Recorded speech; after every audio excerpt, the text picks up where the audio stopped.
Look how good a job Heidi did on the windows. That one needs a little bit more cleaning. It's got a little film to it, but man, they're so much better than they were. And again, you can see how clear they look. Nice. I've been riding on a daydream. Hey YouTube, thanks for checking out RV Daydream, and it's a beautiful day in Ohio. It is a little windy. It's 86 degrees and the dew point's about 64%. I've got this nice little feeling going on. It's nice and warm.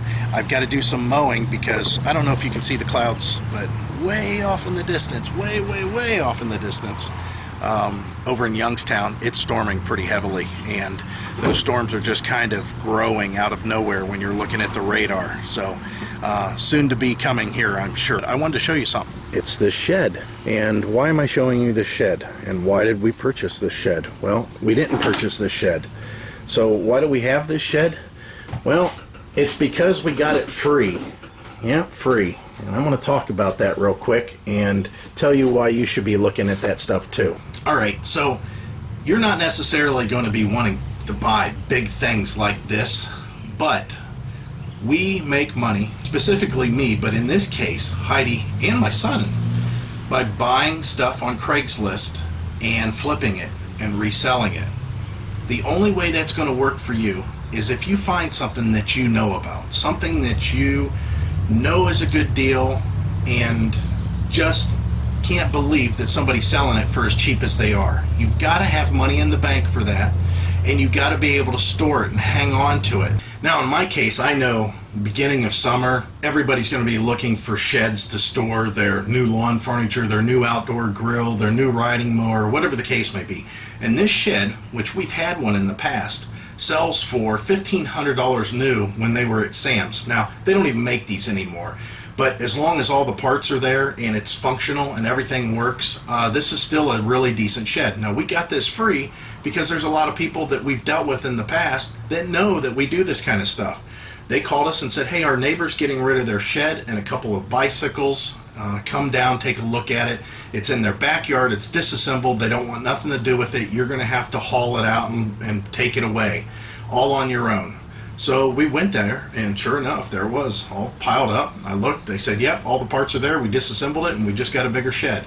So here it is. I had to bring it home. I had to pressure wash it, clean it up, assemble it, and then we got pictures of it. Of course, we posted on Craigslist. Now, we got this free. I'll sell it for about $450. That's not a bad deal. So for us to be able to get it free, that's great. Now, there's a lot of things, though, that we don't get for free. So everybody knows how to purchase things. And if you've made big purchases, you have researched before you made the purchase, most likely.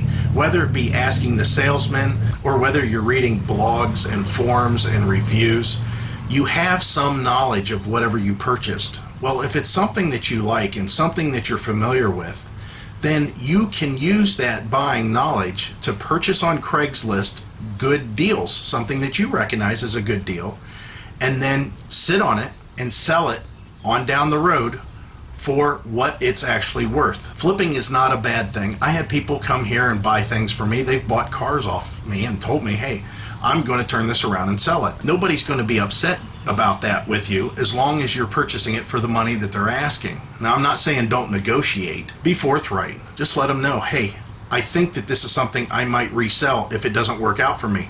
And in this case, we thought about maybe having another shed potentially over by the camper where the old shed used to be. But once we got this up, I remembered about how small it was, and I told Heidi it's just not going to be worth it for us. Now, I used to do this with lawnmowers and outdoor power equipment a lot. I would purchase equipment either at auction or off of Craigslist, and I know based on what the thing looks like and how it operates and whatever little repairs it may need, if it's a good deal or not. So there may be something that somebody's selling for $100 because they just want to get it out of the garage. They bought a new mower. It was delivered.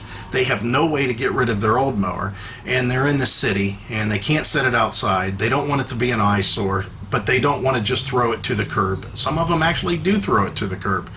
And what you do is you pick that up. I bring them home. I fix them, I repair them, I make them the way they're supposed to be, which doesn't take a lot of work, and then I sell them for what they should have sold for in good working order. So there's a lot of things that you can do other than bigger items like riding mowers and sheds in this case that would allow you the same type of income.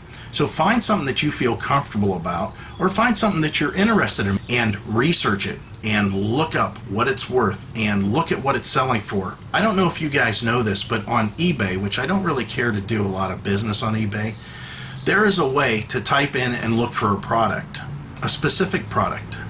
And then in the filters on the left hand side, you can look down to a box, and next to that box says sold listing. If you click that box, it will then take everything that you're looking at and show you just the items that have sold. That's a good gauge for national sales. But as far as local sales and Craigslist, what you have to do is kind of look and see comparable items. Like in my case, if I type in riding mower and maybe I have a V-twin 20 horse stick shift with a 46-inch deck, I know that I should be able to sell that mower for any single cylinder 36-inch stick shift mowers that are out there that are comparable in looks. Basically, the mower that's being sold by somebody else, if it does sell, if it's a lesser mower, then I know that mine should sell for that price for sure, because mine is better. So that's something that you got to look for. I know that's a lot of wheeling and dealing, and a lot of people don't feel comfortable doing that. It's not really being chintzy or cheap or anything like that. It's just negotiating. And there's a lot of times that you got to read the people that you're around. And there's times that I've gone and looked at things and I'm like, forget this. And I'm not going to even offer him anything because I can tell he's the type of person that don't want to hear an offer. Then there's other times that I go out and I look at it and it's like, you know, the guy's got a pretty decent price on it. Let me see what he's willing to take. You just negotiate. All these years, I could talk about hundreds of riding mowers that I've turned around and push mowers that I've bought and sold, and other things for that matter that I have had and maybe used myself but don't like, and then went ahead and sold right away, and it all works out. So whenever you're full-time RVing, search Craigslist. Don't be afraid to buy something as long as it's not bulky and you don't have a 52-inch screen TV in the middle of your RV for 3 weeks until you can sell it. Try to find things that you might be able to hang on to and just turn around and sell at a later time. And the other thing you might want to look at, since you're traveling, there might be a need for certain things in different areas. If I had a flatbed trailer, I know that there's certain things I can buy for my truck, like tailgates and beds that are rust-free down in the south or out west. And if I bring them to Ohio, I can sell them for top money, because to find a rust-free anything for an F-150, F-250, F-350 pickup truck, it's hard to do. So that's the kind of stuff you might actually want to consider too. There might be a need for items in other states. And if you're traveling to another state and things that are desirable are in the state you currently are at, go ahead and pick them up, bring them to the other state, and let them go. By no means is this any kind of a Tony Robbins power, how to get rich and successful with creative thinking type presentation. This is just me telling you there are other options out there, and it's something we'll explore too. So as always, guys, hope to see you out there. Bye.